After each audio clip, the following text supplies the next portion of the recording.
कहानी की शुरुआत में अमेरिका के किसी बड़े शहर में 2 जगहों पर अचानक ज़ोंबी वायरस फैलने लगता है। इसीलिए तुरंत गवर्नमेंट द्वारा 12 घंटों के अंदर ही वहां पर क्वारंटाइन कर दिया जाता है और शहर से बाहर जाने के लिए सिर्फ एक गेट होता है और उस गेट से निकलने के लिए वहां पर लोगों को चेक किया जाता है और जो लोग सही होते हैं उन्हीं को बाहर भेजा जाता है। वहां पर वायरस को फैलने से रोकने के लिए और लोगों को ज़ोंबी में बदलने से रोकने के लिए गवर्नमेंट उस क्वारंटाइन एरिया का कंट्रोल फिजा नाम के एक कॉर्पोरेट कंपनी को सौंपती है। फिजा कंपनी के लोग शहर में कैंप लगाकर लोगों को जोम्बराइज नाम के इंजेक्शन को लगाते थे, जिससे जोम्बी से अफेक्ट हुए लोग इस जोम्बी इंजेक्शन को लगाने पर जोम्बी में बदले बिना सिर्फ 1 दिन तक नॉर्मल इंसान की तरह जी सकते हैं, पर उन्हें अगले दिन किसी भी हालत में वो इंजेक्शन दोबारा लगाना पड़ता है। और तभी दिखाते हैं कि कुछ नए गुंडे बाइक में आकर लोगों को मारकर उनकी चोरी करते हैं और ज्यादा परेशानी करने लगते हैं। वहीं हमें चेस नाम के एक आदमी को दिखाया जाता है जो शहर में एक न्यूज रिपोर्टर है और उसकी कैमरा वुमेन है जो उसकी एक अच्छी गर्लफ्रेंड है। वो दोनों वहाँ के न्यूज को कवर कर रहे होते हैं और वहाँ वो दोनों क्रिस्टल से मिलते हैं। क्रिस्टल उस शहर से बाहर जाने के लिए टेस्टिंग होने वाले कैंप के बाहर रुकी होती है और उससे कोई नई खबर मिल सकती है। ये सोचकर वो उसका इंटरव्यू करने लगते हैं। क्रिस्टल उस इंटरव्यू में कहती है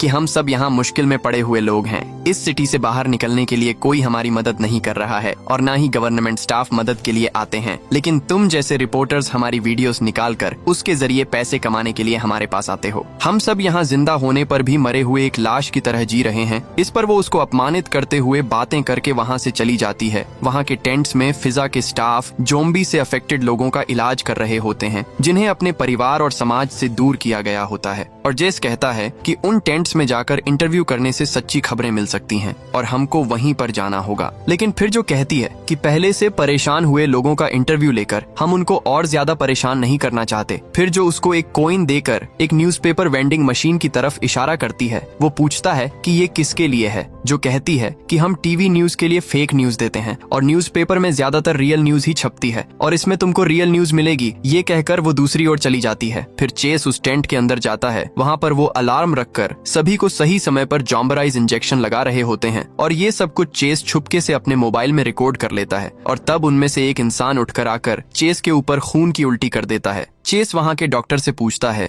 कि ये तो ज़ोंबी में बदल रहा है और इसको अब तक इंजेक्शन क्यों नहीं लगाया। तो डॉक्टर कहते हैं कि हमने सभी को इंजेक्शन लगा दिया है। वो आपस में बातें कर ही रहे थे कि तभी वहाँ के सारे पेशेंट्स ज़ोंबी में बदलकर उठ जाते हैं और यहाँ जो आसमान में एक प्लेन को उड़ते हुए देखती है और क्वारंटाइन एरिया में जेट का क्या काम है, ये सोचकर वो उसे अपने कैमरे में कैप्चर कर लेती है। तभी वहाँ एक ट्रॉली को चुराने वाला आदमी अचानक नीचे गिरकर खून की उल्टी करता है और सभी लोग डरकर उससे दूर हटकर खड़े हो जाते हैं। कुछ ही देर में वो आदमी ज़ोंबी में बदल जाता है और उसको देखकर सभी लोग वहाँ से भागकर बचने की कोशिश करते हैं। फिर वो उठकर सीधे जो के पास जाता है और वो तुरंत अपने कैमरे से उसे मारकर भीड़ के बीच भागने लगती है। ऐसा लगता है जैसे जोम्बराइज इंजेक्शन काम नहीं कर रहा है और उसे लगाने वाले सभी लोग अचानक से ज़ोंबी में बदलकर अपने पास वाले इंसान को काटने लगते हैं, जो को कुछ भी समझ नहीं आता कि वहाँ चल क्या रहा है। तभी एक ज़ोंबी उस पर अटैक करता है और जो उसको जोर से मारती है। अब यहाँ रहना सेफ नहीं है, ये सोचकर वो वहाँ से निकलने लगती है। टेंट में एक ज़ोंबी चेस पर अटैक करता है और चेस उससे लड़ाई करके उसको धकेल कर वो बाहर आता है और उसी समय जो कार को स्टार्ट करती है। अब चेस चिल्लाते हुए उसके पीछे जाता है, लेकिन जो उसको ध्यान दिए बगैर गाड़ी लेकर वहाँ से चली जाती है और उसके आसपास कई लोग ज़ोंबी में बदलकर बगल वाले इंसान को काट कर उनको टेस्ट करते हुए आराम से खाते हैं। अब क्या करना चाहिए ये सोचते हुए वो क्रिस्टल को देखता है जो एक ज़ोंबी को मार रही होती है और वो सोचता है कि ये लेडी यहाँ पर बहुत दिनों से है, इसलिए उसको रास्ता पता होगा और ये सोचकर वो उसका पीछा करते हुए जाने लगता है। उसी समय चेस जिस टीवी चैनल के लिए काम करता है उसमें एक लाइव शो चल रहा होता है और उसमें एक ऐसे सेलिब्रिटी का इंटरव्यू चल रहा होता है जो ज़ोंबी अटैक से बचकर अपनी जिंदगी जी रहा है। अब यहाँ चेस क्रिस्टल का पीछा करते हुए जाता है और तब उसका मोबाइल फोन नीचे गिरता है। वो उसको उठा लेता है, लेकिन तब उस पर एक ज़ोंबी अटैक करने की कोशिश करता है और फिर वो उसको मारने लगता है, लेकिन क्रिस्टल उसको बचाए बिना भाग रही होती है। और तभी सामने एक कार के पास मैगी नाम की एक लेडी होती है जिसने अपने बच्चे को मार दिया है क्योंकि वो ज़ोंबी में बदलने वाली थी। अब क्रिस्टल उसको मनाकर वहाँ से निकल जाने की सलाह देती है। है और तब चेस भी वहाँ जाता है और तब एक ज़ॉम्बी उनकी तरफ आने लगता है और ये देखकर सिचुएशन को समझते हुए मैगी उठ जाती है और तीनों कार में बैठकर निकल जाते हैं। लेकिन जैसे ही मैगी कार को स्टार्ट करती है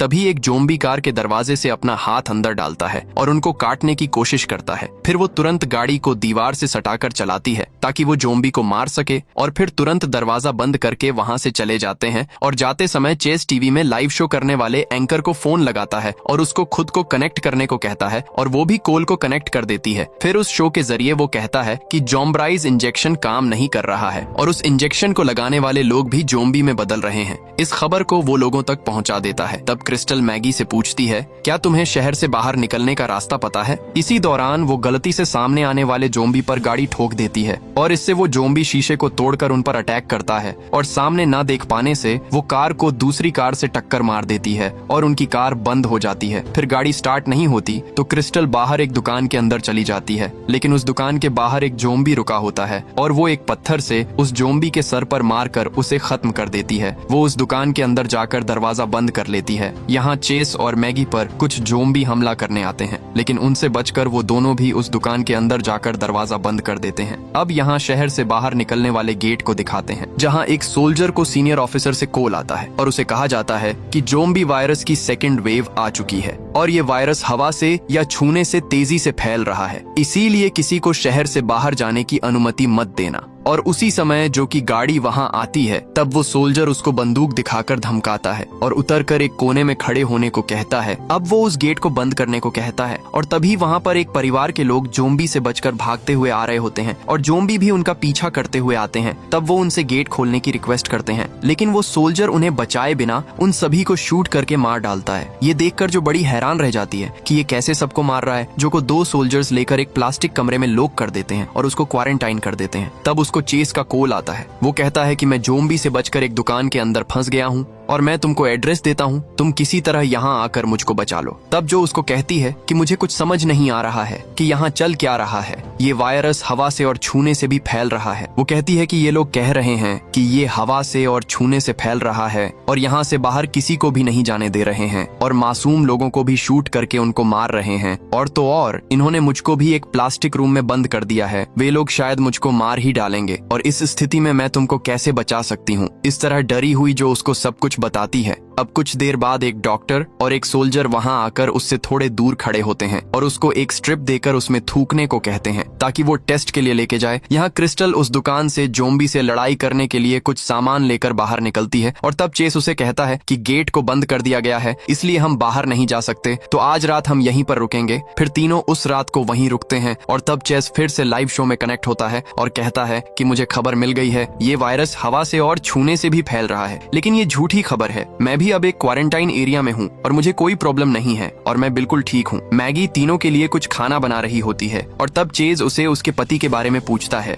इस पर मैगी कहती है कि एक दिन जब मैं किचन में थी तो मुझ पर एक ज़ॉम्बी ने अटैक कर दिया था और मैं अफेक्ट हो चुकी हूँ। ये पता चलते ही मेरे हस्बैंड हम दोनों को छोड़कर चले गए। तब से मैं अकेले ही संघर्ष करती हुई अपनी बेटी को संभाल रही थी। रोज मैं उसको ज़ॉम्बीराइज इंजेक्शन देकर एक फ्रेंड की तरह उसको संभालती थी और फिर अचानक आज ज़ॉम्बीराइज ने काम करना बंद कर दिया और वो एक ज़ॉम्बी में बदल गई और फिर मैंने अपने ही हाथों से उसको मार दिया। और इस तरह वो उदास होकर ये सब बता रही होती है। अब ये सब चेस अपने मोबाइल में रिकॉर्ड कर रहा होता है। उसी रात अलार्म की आवाज सुनकर चेस उठता है। तब क्रिस्टल खुद को ज़ॉम्बीराइज इंजेक्शन लगा रही होती है। उसके हाथ में ज़ॉम्बी बाइट के निशान होते हैं। उसको देखकर चेस एक हथौड़े को पीछे रखकर उसके पास जाता है कि अगर वो ज़ॉम्बी बन गई तो मैं उसको मार डालूंगा, लेकिन क्रिस्टल ज़ॉम्बी में बदले बिना बिल्कुल नॉर्मल नजर आती है। और तब तुरंत चेस जो को कॉल करके कहता है कि यहाँ मेरे साथ आने वाली एक लेडी ने ज़ॉम्बीराइज इंजेक्शन लगाया है और वो इंजेक्शन उस पर काम भी कर रहा है। इस पर जो कहती है कि शायद वो किसी और दवा का हो सकता है या फिर वो लड़की में कुछ इम्यूनिटी हो सकती है, तुम उसे फॉलो करते रहो।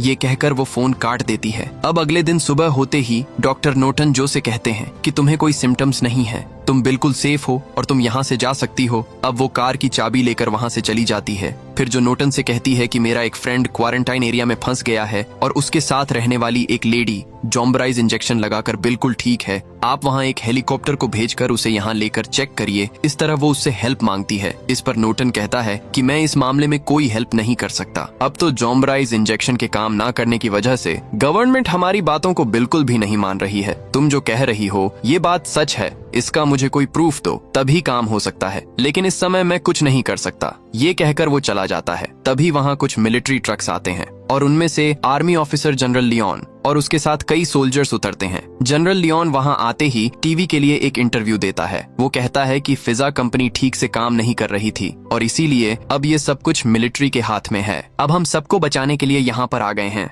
इंजेक्शन काम न करने पर ज़ोंबी वायरस पूरे शहर में फैल चुका होगा, इसीलिए अब से 48 घंटों के अंदर यहाँ बम लगाकर इस पूरे शहर को क्लियर करने का आदेश हमें गवर्नमेंट ने दे दिया है। और ये कहकर इंटरव्यू समाप्त होता है। फिर टीवी में फायर बम लगाने का समय बताने के लिए काउंटडाउन शुरू करते हैं और तब उस लाइव शो की एंकर सेलिब्रिटी से पूछती है कि क्वारंटीन एरिया में फंसे हुए लोगों को आप क्या संदेश देना चाहते हैं। इस पर वो कहता है कि सभी लोग टीवी बंद करके मेरी लिखी हुई किताब को पढ़िए। उसमें मैंने ज़ोंबी को कैसे संभालना है, उनके साथ कैसा बर्ताव करना है और उनसे कैसे बचना है, ये सब कुछ उस किताब में लिखा हुआ है। आप सब कुछ आराम से उन रूल्स को फॉलो कर सकते हो। और तब एंकर सोचती है कि जब 48 घंटों में फायर बॉम्बिंग होने वाली है तो इन सब बातों से क्या होगा। अब यहाँ चेस क्रिस्टल से पूछता है कि ये दवा तुम पर कैसे असर हो रही है। तब वो कहती है कि मैं उस दवा को फिजा से नहीं बल्कि दूसरे सप्लायर से खरीदती हूँ और अब मेरे पास सिर्फ एक ही बोतल बची हुई है। मैं बाहर जाकर अगर इस दवाई को नहीं खरीद पाऊंगी तो अगले दिन मैं एक ज़ोंबी बन जाऊंगी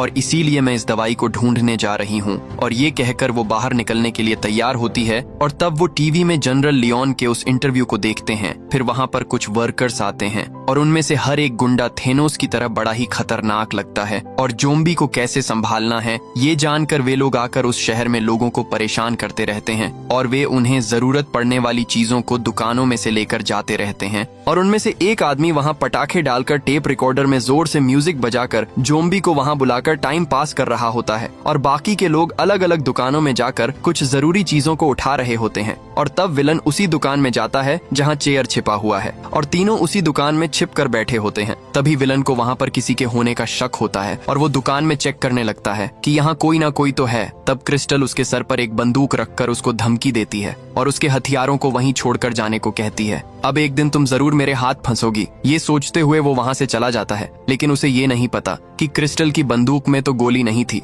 फिर आगे इस बाइकर गैंग को एक पति पत्नी दिखते हैं और वो पति जाकर उनसे हेल्प मांगता है और तब ये लोग उससे कई रुपए मांगते हैं लेकिन उसके पास उतने पैसे नहीं होते, इसलिए ये उसको मार डालते हैं और उसकी पत्नी का पीछा करने लगते हैं। अब उसकी पत्नी वहाँ से भागने लगती है लेकिन कुछ ज़ोंबी भी उसको पकड़ने के लिए उसका पीछा करने लगते हैं और उनसे बचने के लिए वो एक कार के ऊपर चढ़कर खड़ी हो जाती है। और जब कई ज़ोंबी उसको पकड़कर खींचने की कोशिश करते हैं तब वो उन बाइकर से खुद को बचाने की रिक्वेस्ट करती है। लेकिन वो बाइकर बिना सोचे समझे, बिना कुछ कहे, बिना उसकी जान बचाए वहां से चले जाते हैं और ज़ोंबी उसके पैरों को खींचकर उसे मार डालते हैं। अब बाइकर के जाते ही क्रिस्टल और मैगी वहां से निकलने लगते हैं और चेस उन्हें बाहर जाने से रोकने की कोशिश करता है लेकिन फायर बॉम्बिंग से पहले इन्हें यहाँ से निकलना होगा। ये सोचकर वो दोनों बाहर निकलते हैं। वहाँ ज़ोंबी उस पत्नी को नोच कर खा रहे होते हैं और इन्हें इसी गैप में वहाँ सामने वैन में जाकर बैठना होगा। ये तीनों ये तय कर लेते हैं। फिर चेस जो को कॉल करता है और उसे फिजा सप्लाई करने वाले ज़ोम्बराइज दवाई के गोडाउन के एड्रेस के बारे में पूछता है और फिर वो एक बड़ी चीरने वाली मशीन को साथ लेकर वहां से निकलता है। उस मशीन को ऑन करते ही सभी ज़ोंबी उसके पास आते हैं और तब उस मशीन से वो हर ज़ोंबी को 2 पीस में कर देता है और उसी गैप में क्रिस्टल और मैगी उस वैन तक पहुंच जाते हैं। तभी एक ज़ोंबी को काटते समय मशीन उसमें अटक कर खराब हो जाती है और वो उसको वहीं फेंक कर जल्दी से एक बस के ऊपर चढ़ जाता है। लेकिन ज़ोंबी झुंड में आकर उसका पीछा करने लगते हैं और तब वो किसी तरह उनसे बचकर एक गेट के उस पार जाकर बंद कर देता है और वो उस गली में चला जाता है। उस गली में भी एक ज़ोंबी चेस को देख लेता है। वो गुस्से में उसकी ओर चलकर आने लगता है। उसी समय चेस के पास वाला एक ज़ोंबी उस पर अटैक करने आता है। वो ज़ोंबी पहले एक पुलिस थी और चेस उसी की बंदूक निकालकर उससे लड़ाई करके उसके सर पर शूट कर देता है। उसी समय दूसरा ज़ोंबी उसके पास आकर कुल्हाड़ी से उसको मारने की कोशिश करता है लेकिन वो बाल बाल बच जाता है। वो उस पर गिरकर उसको काटने की कोशिश तो करता है और उसी समय गेट खुल गया था जिससे सभी ज़ोंबी अंदर आने लगते हैं। अब चेस को लगता है कि उसका खेल खत्म होने वाला है। तभी वो वैन आ जाती है और उस ज़ोंबी का सर वैन में फंसकर अलग हो जाता है और चेस जल्दी से उठकर वैन में चढ़ जाता है। अब तीनों वहाँ से आराम से निकलते हैं। यहाँ दिखाते हैं कि जो नोटन से हेल्प मांगते हुए उसके कैब में जाती है और तब जनरल लियोन उसको देखकर पूछता है, तुम अब तक यहाँ क्या कर रही हो? तो वो कहती है कि वो डॉक्टर से हेल्प मांगने आई है और ये सुनते ही लियोन वहाँ से बाहर चला जाता है। फिर जो नोटन से पूछती है कि फिजा सप्लाई करने वाली दवाई की गोडाउन शहर में कहाँ पर है, क्या मुझे उनका पता मिल सकता है, क्योंकि शहर में होने वाले मेरे एक दोस्त को उसकी जरूरत है। लेकिन नोटन उसे जानकारी देने से मना कर देता है। अब इससे उदास होकर वो अपने कार में बैठती है और तब उसे कार में शहर में होने वाले जोम्बराइज के गोडाउन की जानकारी मिलती है। वो सोचती है कि नोटन उसे खुलेआम बता नहीं सकता था, इसलिए उसने चुपके से उसकी कार में रख दिया होगा और वो मन ही मन उसका शुक्रिया अदा करती है और एड्रेस को वो चेस के फोन पर फॉरवर्ड कर देती है। फिर वे तीनों उस एड्रेस वाले गोडाउन में पहुंच जाते हैं। चेस और क्रिस्टल दवा को ढूंढते समय एक जोम्बी को देखते हैं जिसको कुर्सी से बांध कर रखा हुआ है और उसके पास में कुछ जोम्बराइज इंजेक्शन पड़े हुए हैं और तभी वो उस जगह पर उस दवाई को देख लेते हैं। अब चेस क्रिस्टल से कहता है कि इस दवाई में कुछ तो गड़बड़ी है, इस बात को हमें प्रूफ करना ही होगा और हमारे पास यही एक बेहतरीन मौका है। कल फायर बॉम्बिंग होने वाली है और उससे पहले किसी तरह से हमें ये प्रूफ करना ही होगा। तुम पहले इस दवाई के इंजेक्शन को लगाओ और अगर इसका असर ना हुआ तो तुम दूसरी वाली दवाई को लगा लेना जिससे असर होता है, और अगर इस वीडियो को पब्लिक देखेगी तो हमें यहाँ से बाहर निकलने का कोई रास्ता जरूर मिल जाएगा। और क्रिस्टल भी इसके लिए राजी हो जाती है। यहाँ मैगी किसी कमरे में से एक खिलौने की आवाज को सुनती है और वो उसकी तरफ भागने की कोशिश करती है। तभी वो देखती है कि उसकी बेटी जोम्बी में बदलकर खेल रही है और मैगी को देखते ही वो उठकर उसको काटने के लिए उसके पास आती है और तब वो उसको गले लगाकर कहती है कि धीरे से काटना। और उस कमरे में और भी कई जोम्बी होते हैं। अब क्योंकि मैगी ने दरवाजा खोला होता है तो वहाँ से सारे जोम्बी बाहर चले जाते हैं। यहाँ क्रिस्टल पहले फिजा के इंजेक्शन को लगाती है और वो जोम्बी में बदलने लगती है। फिर जैसे ही वो जोम्बी में बदलने वाली होती है तो वो दूसरा वाला इंजेक्शन लगा लेती है और इससे वो ठीक हो जाती है। अब ये सब चीज चेस अपने मोबाइल में रिकॉर्ड कर लेता है। तब वहाँ पर आने वाले जोम्बी को देखते ही वो दोनों वहाँ से भागने लगते हैं और तभी एक जोम्बी उसके दूसरे हाथ को काट लेता है, लेकिन इंजेक्शन लगाने की वजह से वो जोम्बी में नहीं बदलती है। फिर वो एक बाएं लखनी में जाकर फंस जाते हैं और उस जगह के नीचे काफी सारे जोम्बी होते हैं। अब दोनों ना ही वापस जा सकते हैं और ना ही नीचे कूद सकते हैं और बेचारे यहीं फंस जाते हैं। फिर चेस उस वीडियो को सोशल मीडिया पर अपलोड कर देता है और वो तुरंत वायरल हो जाती है। फिर चेस जो को कॉल करता है तब वो कहती है कि तुम्हारी वीडियो काफी वायरल हो रही है और मैं तुम्हारे लिए फिजा से बात करने जा रही हूँ। इस पर चेस कहता है कि मैं जिंदा बच पाऊंगा या नहीं मुझे ये नहीं पता, क्योंकि मैं यहाँ बुरी तरह से फंस गया हूँ, लेकिन तुम जैसी एक अच्छी फ्रेंड के साथ मैं आखिरी बार बात करना चाहता हूँ। फिर वो उदास होते हुए गुड बाय कहकर फोन काट देता है। अब जो नोटन से गुस्से में कहती है कि अगर मेरे दोस्त को कुछ हो गया तो मैं तुमको जिंदा नहीं छोड़ूंगी। फिर वो जनरल लियोन से मिलने जाती है। वो उसे उस वीडियो को दिखाकर चेस को बचाने के लिए मदद मांगती है। वो कहता है कि अगर उस क्वारंटीन एरिया का कंट्रोल मेरे हाथ में होता तो मैं किसी को वहाँ भेजकर उन दोनों को वहाँ से लेकर आ जाता, लेकिन इस समय मैं कुछ भी नहीं कर सकता। और ये कहकर वो प्रेस कॉन्फ्रेंस में चला जाता है। उस प्रेस कॉन्फ्रेंस में जो भी शामिल होती है वो उस वायरल वीडियो के बारे में नोटन से पूछती है और तब नोटन कहता है कि मैं सिर्फ इस शहर की सुरक्षा के बारे में ही सोचता हूँ और उसके लिए जो करना था वो मैंने कर दिया है। और इस तरह से वो एक लापरवाह इंसान की तरह जवाब देता है। फिर जो जनरल लियोन से भी वही सवाल करती है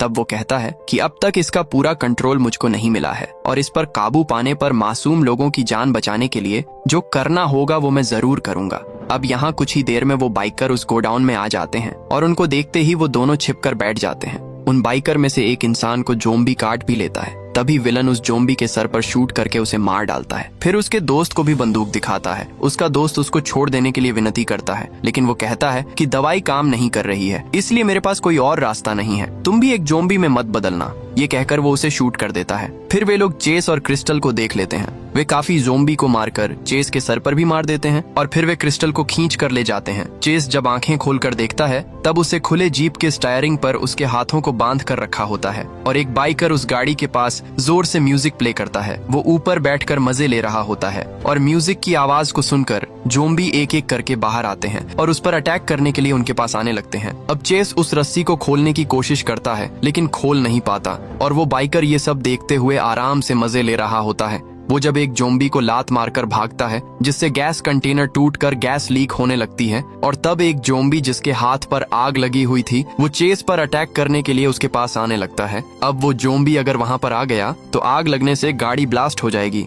और इसके डर से चेस अपने हाथों को छुड़ाने की काफी कोशिश करता है और तभी वहाँ पर एक ज़ॉम्बी आता है जिसकी पीठ पर चाकू लगी होती है। चेस उसका इस्तेमाल करके रस्सी काट देता है और आगे वाले ज़ॉम्बी के पास आते ही चेस तुरंत उस गाड़ी से बाहर कूद जाता है। उसी समय गाड़ी भी ब्लास्ट हो जाती है और इससे वो चाकू सीधे उस बाइकर के सीने में लग जाता है जिससे वो वहीं मर जाता है। अब फायर बॉम्बिंग होने में कुछ ही घंटे बचे होते हैं और यहाँ जनरल लियोन आकर जो से कहता है कि क्वारंटीन एरिया का कंट्रोल अब फिजा कंपनी से मिलिट्री को सौंप दिया गया है और मैंने उस फिजा गोडाउन में हेलीकॉप्टर्स भेज दिए हैं। लेकिन वहाँ तुम्हारा दोस्त नहीं था बल्कि वहाँ सिर्फ ज़ॉम्बी ही बचे थे। हमने शहर के काफी लोगों को बचा लिया है और वो सब अभी गेट से अंदर आ गए हैं और ये सब तुम्हारी वजह से हो पाया है। और वो उसकी तारीफ करते हुए उसके दोस्त के लिए अपना गम जताकर वहाँ से चला जाता है। अब चेस वहाँ नहीं है। ये सुनकर जो बहुत ही उदास हो जाती है।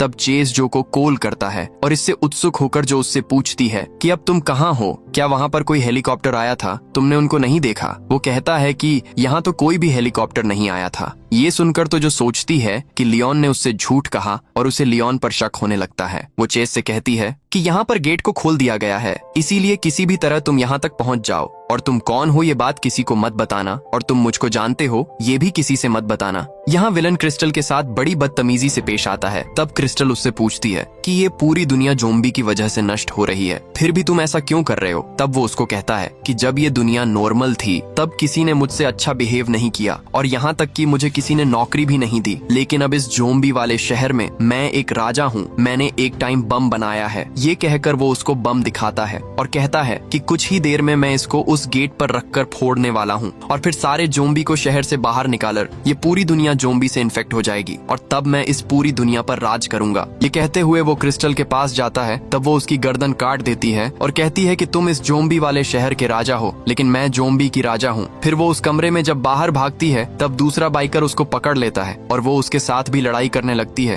तब तक वहाँ चेस भी बाइक लेकर आ जाता है और उसका पीछा करते हुए काफी ज़ॉम्बी वहाँ पर पहुँच जाते हैं। फिर वो बाइक वहीं रोककर ऊपर की तरफ जाकर क्रिस्टल की मदद करता है और तब ज़ॉम्बी में बदली हुई मैगी उस विलन को पूरी तरह से काट डालती है और उसी समय चेस और क्रिस्टल बाइक में बैठकर वहाँ से निकल जाते हैं। अब जब बम फटने में कुछ ही मिनट बचे होते हैं तभी यहाँ जनरल लियोन टीवी में एक इंटरव्यू देता है और कहता है कि हमारी टीम ने एक नई चिप का आविष्कार किया है। उसे इन्फेक्टेड लोगों के शरीर में डालने के बाद इन्फेक्टेड लोगों को रोज ज़ॉम्ब्राइज इंजेक्शन लगाने की जरूरत नहीं पड़ेगी। उन्हें सिर्फ साल में एक बार उस चिप को बदलना पड़ेगा। अब लोगों को परेशान होने की और डरने की कोई भी जरूरत नहीं है। तब जो नोटन से सॉरी कह रही होती है, नोटन उसे गुस्से में कहता है कि ये सब तुम्हारी वजह से हुआ है। तुम्हारी उस वायरल वीडियो की वजह से ही शहर का कंट्रोल फिजा कंपनी से अब मिलिट्री के पास चला गया है। तब जो कहती है कि आपने ही तो मेरी गाड़ी में गोडाउन्स के एड्रेस की लिस्ट रखी थी। तब वो कहता है कि मैंने ऐसी कोई चीज नहीं रखी थी। और तब दोनों को एक बात समझ में आती है और फिर जो चेस के गोडाउन से भेजी हुई फोटो नोटन को दिखाती है और उस फोटो में जनरल लियोन की चिप भी होती है। और तब जो कहती है कि जब जनरल लियोन यहाँ आकर उतरे थे तब उस चिप को मैंने उनके ट्रक में भी देखा था, लेकिन वो तो कह रहे थे कि उन्होंने इस चिप को अब भी बनाया है। वो जरूर कोई प्लान के साथ यहाँ पर आया है। फिर जो जाकर लियोन से पूछती है कि ये चिप हमें कब मिलेंगे और ऐसे सवाल करती है जैसे वो इसके बारे में कुछ जानती नहीं है। और तब वो उसको जवाब देता है कि अभी उसकी मैन्युफैक्चरिंग हो रही है और 2-3 दिनों में चिप यहाँ पर आ जाएंगे। और ये जवाब ही बता देता है कि अब तक जो हुआ है उन सब के लिए सिर्फ लियोन ही जिम्मेदार है। उसने फिजा कंपनी के हाथ से कंट्रोल छीनने के लिए पहले से प्लानिंग की थी। उसने फिजा के गोडाउन में जानबूझकर ओरिजिनल दवा की जगह पर असर ना होने वाली दवा रख दी थी और उसने लोगों को भी बता दिया था कि वो दवाई अब काम नहीं कर रही है। फिर उसने जो को उकसाकर उससे वीडियो रिकॉर्डिंग करवाई थी और उससे लोगों का ध्यान भटकाकर उसने फिजा से कंट्रोल अपने हाथों में ले लिया। अब जो उसके जवाब को चुपके से रिकॉर्ड कर लेती है, लेकिन जनरल लियोन ये नोट कर लेता है। फिर जो नोटन सीक्रेटली कहीं मिलते हैं और नोटन ने चेस की भेजी हुई फोटो में होने वाली चिप को भी चेक कर लिया होता है। वो कहता है कि वो चिप लोगों को ट्रैक करने के लिए है और वो क्या क्या बातें कर रहे हैं या क्या काम कर रहे हैं ये जानने के लिए बनाई गई है और इससे पैसे कमाने के प्लान बनाकर वे इसे लोगों के शरीर में बैठाकर उनसे पैसा कमाना चाहते हैं और इस बात के बारे में तुरंत गवर्नमेंट को खबर देनी होगी। ये कहकर नोटन निकलने लगता है। तभी वहाँ पर 2 सोल्जर्स आकर उसको मारने लगते हैं और तब जो जल्दी से भागकर कहीं छुप जाती है और वो समझ लेती है कि कुछ ही देर में वो उसको भी मार डालेंगे। इसीलिए वो जल्दी से कैमरे में रिकॉर्ड करते हुए कहती है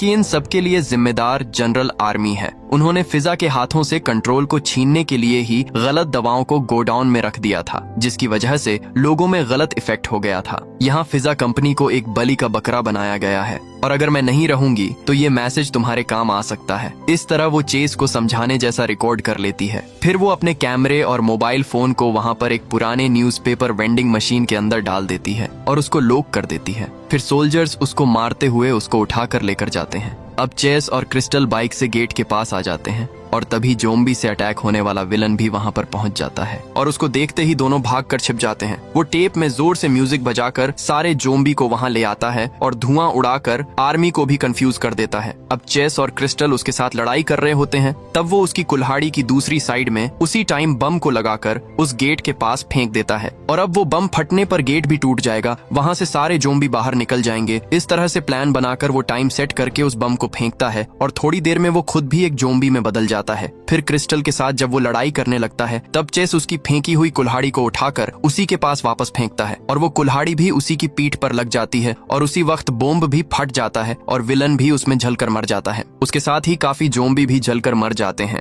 फिर गेट को खोलकर वो दोनों को बाहर आने को कहते हैं और क्रिस्टल के शरीर में उस चिप को बैठा देते हैं। चेस जो को कॉल करने के लिए बाहर आता है और तब उसे वहीं आसपास में उस फोन की रिंग सुनाई देती है। फिर उसे पता चलता है कि उस वेंडिंग मशीन से ही रिंग की आवाज आ रही है। उसे जो ने पहले जो कॉइन दिए होते हैं उससे वो उस मशीन को खोलता है और वहां से वो उस मोबाइल और कैमरे को ले लेता है और अब वो उस कैमरे में देखता है। उस कैमरे में जो को मारकर उसको खींच कर ले जाने वाले सीन्स रिकॉर्ड हुए होते हैं और वो उस वीडियो को देखकर समझ लेता है कि इन सब के लिए जिम्मेदार सिर्फ जनरल लियोन ही है। फिर क्रिस्टल बाहर आकर उससे पूछती है कि तुम क्या देख रहे हो और वो जवाब देता है कि मुझे रियल न्यूज मिली है और तब फायर बॉम्बिंग का काउंटडाउन शुरू होता है और उस पूरे शहर में बम फेंक कर उसको खत्म कर दिया जाता है और इसी सीन के साथ ये कहानी यहीं पर खत्म हो जाती है। दोस्तों, आपको वीडियो कैसी लगी लाइक करके जरूर बताना। अगर आपको इसका सेकंड पार्ट चाहिए तो कमेंट में पार्ट 2 लिखे। मिलते हैं आपसे अगली शानदार वीडियो में।